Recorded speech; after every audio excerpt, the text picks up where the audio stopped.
Hi friends, welcome back my cooking channel. ಇವತ್ತಿನ ವಿಡಿಯೋನಲ್ಲಿ ಮೆಂತ್ಯ ಸೊಪ್ಪನ್ನು ಯೂಸ್ ಮಾಡಿಬಿಟ್ಟು ತರಕಾರಿ ಭಾತನ್ನು ಮಾಡಿದ್ದೀನಿ. ಸೊ ಬನ್ನಿ ಯಾವ ರೀತಿ ಮಾಡಿಕೊಂಡೆ ಅಂತ ನೋಡೋಣ. ಇದಕ್ಕೆ ಸ್ವಲ್ಪ ಸೋಯಾಬೀನ್ ಎಲ್ಲ ಮಿಕ್ಸ್ ಮಾಡಿದ್ದೆ. ಮೆಂತ್ಯ ಸೊಪ್ಪು ಆ್ಯಕ್ಚುಲಿ ನಾನು ಪಾಟಲ್ಲಿ ಹಾಕಿರ್ತೀನಿ, ಯಾವಾಗಲೂ ಪಾಟಲ್ಲಿ ತೋರಿಸ್ತಾನೆ ಇರ್ತೀನಿ.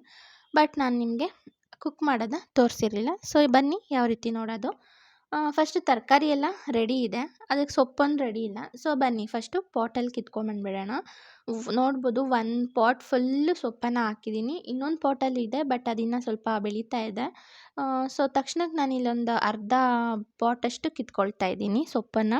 ಫುಲ್ ಫ್ರೆಶ್ಶಾಗಿ ಆಗಿದೆ, ಮತ್ತು ಈ ಸಲ ಅಂತೂ ತುಂಬ ಚೆನ್ನಾಗಿ ಬರ್ತಾಯಿದೆ. ಯಾಕೆಂದರೆ ಮಳೆ ಈ ಕಡೆ ಎಲ್ಲ ತುಂಬ ಮಳೆ ಇದೆ, ಮೈಸೂರು ಕಡೆ ಎನಿ ಟೈಮ್ ಬರ್ತಾನೆ ಇದೆ. ಆಮೇಲೆ ಬಿಟ್ಟು ಬಿಟ್ಟು ಮಳೆ ಹುಯ್ತಾನೇ ಇದೆ.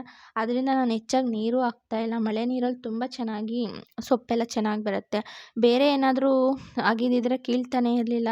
ತರಕಾರಿ ಅಲ್ವಾ, ಸೊಪ್ಪು ತರಕಾರಿ ಅಂದರೆ ಕಿತ್ಕೊಂಡು ಬಿಡ್ತೀನಿ, ಬಿಡೋದೇ ಇಲ್ಲ. ಆ್ಯಕ್ಚುಲಿ ಸೊಪ್ಪು ಏನು ಅಡುಗೆ ಮಾಡೋದಕ್ಕೆ ಅಂತಲೇ ಹಾಕಿರ್ತೀವಲ್ಲ, ಸೊ ಬಿಡೋದಿಲ್ಲ. ಬೇಡ ಅನ್ಸಿದ್ರು ಕೀಳಲೇಬೇಕಾಗುತ್ತೆ. ಸೊ ಫ್ಲವರ್ಸ್ ಆಗಲಿ ಇನ್ನೊಂದಾಗಲಿ ಹಾಗೇ ಬಿಟ್ಬಿಡ್ತೀನಿ. ತರಕಾರಿ ಸೊಪ್ಪು ಇಂಥದ್ದು ಏನೇ ಸಿಕ್ಕಿದ್ರು ಪಾಟಲ್ಲಿ ಹಾಕಿದರೆ ಕಂಪಲ್ಸರಿ ಕಿತ್ಕೊಳೋದೇನೆ. ತರಕಾರಿ ಒಂದೆರಡು ಸಲ ಮೂಲಂಗಿ ಹಾಕಿದ್ದೆ, ಬಟ್ ಅದನ್ನು ವೀಡಿಯೋ ಮಾಡಿರಲಿಲ್ಲ. ನಾನು ಅವಾಗಿನ್ನ ಅಷ್ಟಾಗಿ ಯೂಟ್ಯೂಬ್ ಸ್ಟಾರ್ಟ್ ಮಾಡಿರಲಿಲ್ಲ. ಸೊ ಬನ್ನಿ ನಾನಿಲ್ಲಿ ಏನು ಮಾಡಿದೆ ಅಂತ ಹೇಳ್ತೀನಿ. ನಾನು ಫಸ್ಟು ಕಂಟಿನ್ಯೂಸಾಗಿ ಸೊಪ್ಪು ಬೇಕು ಅಂದರೆ ನಾನು ಸೊಪ್ಪು ಕಿತ್ಕೊಂಡಿದ್ದ ತಕ್ಷಣವೇ ಹಿಂದಿಂದನೇ ಅದರದ್ದು ಮೆಂತ್ಯ ಕಾಳುಗಳನ್ನು ಹಾಕ್ಬಿಡ್ತೀನಿ. ಯಾಕೆ ಅಂದರೆ ಕಂಪಲ್ಸರಿ ನಮಗೆ ಸೊಪ್ಪು ಸಿಗ್ತಾ ಹೋಗುತ್ತೆ. ಅರ್ಧ ಸೊಪ್ಪು ಕಿತ್ಕೊತೀನಿ, ಒಂದೊಂದ್ಸಲಿ ಫುಲ್ ಪಾಟ್ ಕಿತ್ಕೊಬಿಡ್ತೀನಿ.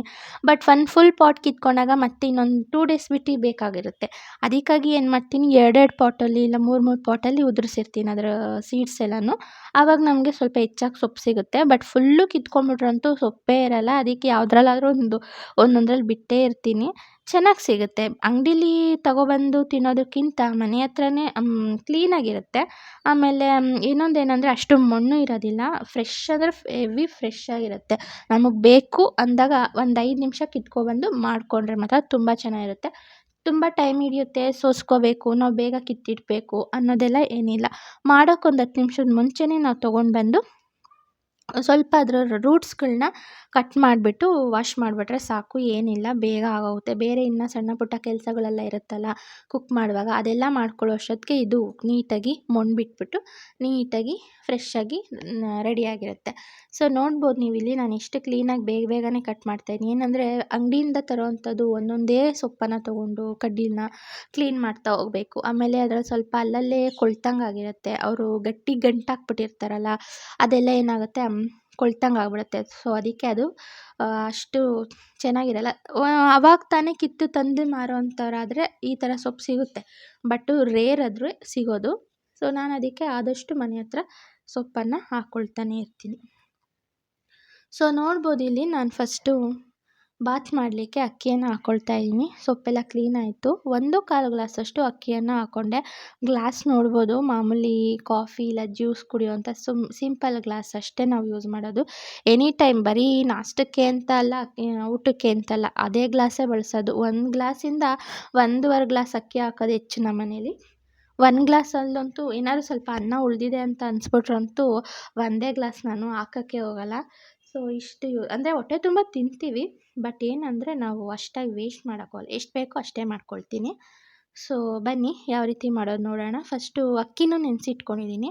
ಸೊ ಇವಾಗ 1-2 ಸ್ಪೂನಷ್ಟು ಎಣ್ಣೆ ಹಾಕ್ಬಿಟ್ಟು ಅದಕ್ಕೆ ಮಸಾಲೆಗಳಿಗೆ ಏನೇನು ಬೇಕೋ ಅದೆಲ್ಲ ಹಾಕ್ತಾಯಿದ್ದೀನಿ. ಅಂದರೆ ಬೆಳ್ಳುಳ್ಳಿ, ಆಮೇಲೆ ಶುಂಠಿ, ಖಾರಕ್ಕೆ ಹಸಿಮೆಣ್ಸಿನ್ಕಾಯಿ ಒಂದು 4 ಹಾಕಿದ್ದೀನಿ, ಗೋಡಂಬಿ ಹಾಕಿದ್ದೀನಿ. ಸೊ ಇಷ್ಟೆಲ್ಲ ಹಾಕ್ಬಿಟ್ಟು ರೋಸ್ಟ್ ಮಾಡ್ಕೋಬೇಕು. ಆಮೇಲೆ ಒಂದು ಅರ್ಧ ಈರುಳ್ಳಿ ಹಾಕ್ತಾಯಿದ್ದೀನಿ. ಹೆವಿ ಹಾಕ್ತಾಯಿಲ್ಲ, ಒಂದಷ್ಟು ಹಾಕ್ತೀವಿ. ಒಬ್ಬೊಬ್ಬರು ತುಂಬ ಹೆವಿ ಹಾಕ್ತಾರೆ, ರುಬ್ಲಿಕ್ಕೆ ಒಂದಷ್ಟು ಮತ್ತು ಅದ್ರ ಒಗ್ಗರಣೆಗೆ ಒಂದಷ್ಟು. ಸೊ ನಾನು ಆಗ ಹಾಕ್ತಾಯಿಲ್ಲ. ಟೋಟಲಾಗಿ ನಾನು ಯೂಸ್ ಮಾಡಿರೋದು 1.5 ಆಗುವಷ್ಟು ಈರುಳ್ಳಿ ಅಷ್ಟೇ. ಮೀಡಿಯಮ್ ಸೈಜ್ದು 1.5 ಈರುಳ್ಳಿ ಅಷ್ಟೇ ಯೂಸ್ ಮಾಡಿ, ಅರ್ಧ ರುಬ್ಬಕ್ಕೆ, ಇನ್ನೊಂದು ಒಗ್ಗರಣೆಗೆ. ಆನಂತರ ನಾನು ಹುರಿದಾದ್ಮೇಲೆ ರುಬ್ಬಲಿಕ್ಕೆ ಕಾಯನ್ನು ಹಾಕ್ಬಿಟ್ಟು ಸ್ವಲ್ಪ ನೀರನ್ನು ಹಾಕ್ಕೊಳ್ತಾಯಿದ್ದೀನಿ. ಇದಕ್ಕೆ ಯಾವುದೇ ಥರದ ಟೊಮ್ಯಾಟೊ ಎಲ್ಲ ಯೂಸ್ ಮಾಡಲ್ಲ. ಟೊಮ್ಯಾಟೊ ಯೂಸ್ ಮಾಡಿ ಮಾಡೋ ಅಂಥದ್ದು ಬರೀ ಮೆಂತ್ಯ ಪಲಾವ್ ಆಗುತ್ತೆ. ಇಲ್ಲಿ ನಾನು ವೆಜಿಟೇಬಲ್ಸ್ ಎಲ್ಲ ಹಾಕ್ತಾ ಇರೋದ್ರಿಂದ ಏನು ಅಂತ ಟೊಮ್ಯಾಟೊ ಎಲ್ಲ ಏನು ಹಾಕೋಕ್ಕೋಗಲ್ಲ. ಸೊ ಬನ್ನಿ ಇಲ್ಲಿ ಒಗ್ಗರಣೆ ಮಾಡ್ತಾಯಿದ್ದೀನಿ. 1 ಸೌಟಷ್ಟು ಎಣ್ಣೆ ಹಾಕ್ಕೊಂಡಿದ್ದೀನಿ. 1 ಗ್ಲಾಸು 1 ಗ್ಲಾಸಷ್ಟಕ್ಕೆ 1 ಸೌಟಷ್ಟು ಎಣ್ಣೆ ಬೇಕಾಗುತ್ತೆ. ಸೊ 1 ಸೌಟಷ್ಟು ಎಣ್ಣೆ, ಅದಕ್ಕೆ 2 ಏಲಕ್ಕಿ, 2 ಲವಂಗ ಮತ್ತು 2 ಚಕ್ಕೆ, ಪಲಾವ್ ಎಲೆ ಇಂಥದ್ದೆಲ್ಲ ಹಾಕ್ಕೋಬೋದು. ಆಮೇಲೆ ನಾನಿಲ್ಲಿ ಜಾಸ್ತಿ ಹುರಿದ್ಬಿಟ್ಟು ಹಾಕೋದಕ್ಕೆ ಚಕ್ಕೆ ಲವಂಗ ಹಾಕ್ತಾಯಿಲ್ಲ. ಈ ನಡುವೆ ಸ್ವಲ್ಪ ಎಲ್ಲ ಕಮ್ಮಿ ಆಗಿದೆ, ರುಬ್ಬಿ ಮಾಡ್ತಾಯಿಲ್ಲ. ಯಾಕೆ ಅಂದರೆ ಪೌಡರ್ ಮಾಡಿ ಇಟ್ಬಿಟ್ಟಿದ್ದೀನಿ. ಸೊ ಎಂಡಿಂಗ್ವರೆಗೂ ವೆಯ್ಟ್ ಮಾಡಿ ನಾನು ಯಾವ ರೀತಿ ಹಾಕ್ತೀನಿ ಗರಂ ಮಸಾಲ ಏನಕ್ಕೆ ಅಂತ. ಸೊ ಇವಾಗ ತರಕಾರಿ ಹಾಕ್ತೆ, ಈರುಳ್ಳಿ ಎಲ್ಲ ಹಾಕಿ ರೋಸ್ಟ್ ಆದಮೇಲೆ ತರಕಾರಿ ಹಾಕ್ಬಿಟ್ಟು ಸೋಯಾಬೀನ್ ಹಾಕಿ, ನಂತರ ಸೊಪ್ಪನ್ನು ಕ್ಲೀನ್ ಮಾಡ್ಕೊಂಡಿದ್ನಲ್ಲ ಅದರಲ್ಲಿ ಅರ್ಧ ಕಟ್ ಮಾಡಿದ್ದೀನಿ ಅಷ್ಟೇ.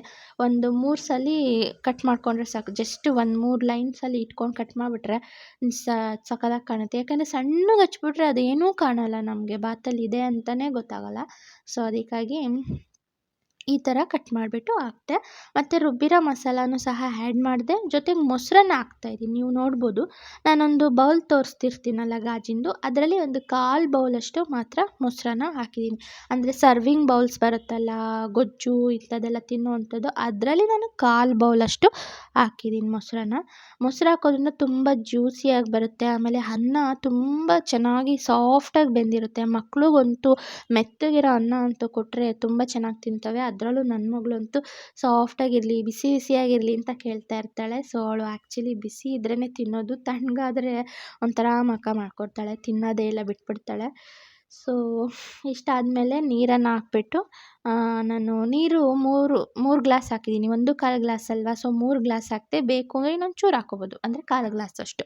ಸೊ ಇಷ್ಟು ಹಾಕಿದ್ಮೇಲೆ ಈಗ ಎಂಡಿಂಗ್ ಹೇಳಿದ್ನಲ್ಲ ಗರಂ ಮಸಾಲೆ ಯಾಕೆ ಅಂತ, ಈಗ ಹಾಕ್ತಾಯಿದ್ದೀನಿ ಗರಂ ಮಸಾಲ ಈ ರೀತಿ ಇಲ್ಲೇ ಹಾಕೋದ್ರಿಂದ ಏನಂದರೆ ಚಿಕನ್ ಪಲಾವು ಇಲ್ಲಾಂದರೆ ಮಟನ್ ಪಲಾವು ಮಾಡಿದಾಗ ಫ್ಲೇವರ್ ಕೊಡುತ್ತಲ್ಲ, ಒಂಥರ ಗಮ್ ಅಂತ. ಇವ್ರ ಮನೇಲಿ ಮಟನ್ ಮಾಡಿದ್ದಾರೆ ಇಲ್ಲ ಚಿಕನ್ ಮಾಡಿದ್ದಾರೆ ಅಂತ ಫ್ಲೇವರ್ ಕಂಡು ಹಿಡಿತೀವಲ್ಲ, ಆ ಥರ ಫ್ಲೇವರ್ ಬರಬೇಕು ಅಂದರೆ ಎಲ್ಲ ಮಿಕ್ಸ್ ಮಾಡಿರೋ ಅಂತಹ ಗರಂ ಮಸಾಲ ಪೌಡರನ್ನು ನಾವು ಈ ಥರ ಲಾಸ್ಟಲ್ಲಿ ಹಾಕ್ಕೋಬೇಕಾಗುತ್ತೆ.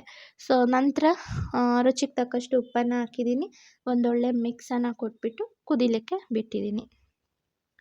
ನಂತರ ಈಗ ಲೀಡನ್ನು ಕ್ಲೋಸ್ ಮಾಡ್ತಾಯಿದ್ದೀನಿ. ಸೊ ಆಫ್ಟರ್ ಹಿಂದೆಯೇ ನಾನೀಗ ಕುಕ್ಕರ್ ಓಪನ್ ಮಾಡಿದ್ದೀನಿ. ನೋಡ್ಬೋದು ಎಷ್ಟು ಬಿಸಿ ಬಿಸಿಯಾಗಿದೆ. ಅದರಲ್ಲೂ ಈ ಮೈಸೂರು ಫುಲ್ ಚಳಿ ಇರೋದ್ರಿಂದ ಈ ಥರ ಬಿಸಿ ಬಿಸಿ ತಿನ್ನಲೇಬೇಕು. ಒಳ್ಳೆ ಊಟಿ ಕೊಡೈಕೆನಲ್ಲೆಲ್ಲ ಮಳೆ ಇರುತ್ತಲ್ಲ, ಆ ಥರ ಇದೆ. ಕಂಟಿನ್ಯೂಸಾಗಿ ಡೇ ಬೈ ಡೇ ಅಂತಲೂ ಇಲ್ಲ, ಆ ಥರ ಬರ್ತಾನೆ ಇದೆ ಮಳೆ. ಸೊ ಅದಕ್ಕಾಗಿ ನಾನು ಆದಷ್ಟು ಬಿಸಿ ಬಿಸಿನೇ ಸರ್ವಿಂಗ್ ಮಾಡ್ತಾಯಿದ್ದೀನಿ ನಮ್ಮ ಮನೇಲಿ ಎಲ್ಲರಿಗೂ. ಸೊ ನೋಡ್ಬೋದು ಎಷ್ಟು ಬ್ಯೂಟಿಫುಲ್ಲಾಗಿದೆ ಅಂದರೆ ತುಂಬ ಟೇಸ್ಟಿಯಾಗೂ ಇತ್ತು. ನಾನು ಮೊಸರು ಬಜ್ಜಿನೇ ಬೇಕಿಲ್ಲ ಅಂತ ಹೇಳಿದ್ದೆ, ಬಟ್ ಇಲ್ಲಿ ನಮ್ಮ ಮನೆಯವರು ಮೊಸರು ಬಜ್ಜಿ ಇರಲೇಬೇಕು. ಸೊ ಅದರಲ್ಲೂ ಮಾಡೋದು ಸ್ಟೈಲ್ ಬೇರೆ ಥರ ಇದೆ ನಮ್ಮ ಮನೇಲಿ.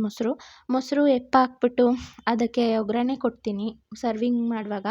ಯಾವ ಥರ ಒಗ್ಗರಣೆ ಅಂದರೆ ಬರೀ ಹಸಿಮೆಣ್ಸಿನ್ಕಾಯಿ ಮಾತ್ರ ಒಂಚೂರು ಲೈಟಾಗಿ ಎಣ್ಣೆ ಹಾಕ್ಬಿಟ್ಟು ರೋಸ್ಟ್ ಮಾಡಿ ಈರುಳ್ಳಿ ಜೊತೆ ಮಿಕ್ಸ್ ಮಾಡಿಬಿಡ್ಬೇಕು ಫಸ್ಟು. ಆಮೇಲೆ ಮೊಸರನ್ನ ಬೀಟ್ ಮಾಡಿರೋ ಅಂಥ ಮೊಸರನ್ನ ಅದಕ್ಕೆ ಮಿಕ್ಸ್ ಮಾಡಿಬಿಟ್ಟು ಗಟ್ಟಿ ಮೊಸರು ಒಂದು ಬೌಲ್ ಕೊಟ್ರೂ ಚೆನ್ನಾಗಿ ತಿಂತಾರೆ. ಸೊ ನೋಡಿದ್ರಲ್ಲ ಪಲಾವ್ ಯಾವ ರೀತಿ ಇತ್ತು ಅಂತ. ಅದರಲ್ಲೂ ಮನೆ ಹತ್ರ ಬೆಳ್ಕೊಂಡಿರೋಂತಹ ಸೊಪ್ಪು, ಮೆಂತ್ಯ ಸೊಪ್ಪನ್ನು ಯೂಸ್ ಮಾಡಿ ಮಾಡಿರೋಂತಹ ತರಕಾರಿ ಪಲಾವ್.